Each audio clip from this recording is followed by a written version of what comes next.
שלום, והיום נפגוש עיניים גדולות. כן, זה ילד עם בעיה בעיניים. אני הילד עם העיניים הכי גדולות. תראו את הפרצוף החמוד שלי. טוב, סתם ילדים, בוא נעיף אותו. מה אני אביא לכם חבר אחר שלי? שלום, אני חכם, יש לי מוח גדול.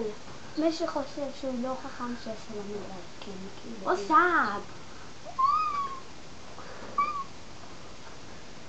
אני אביא לכם אותו עכשיו.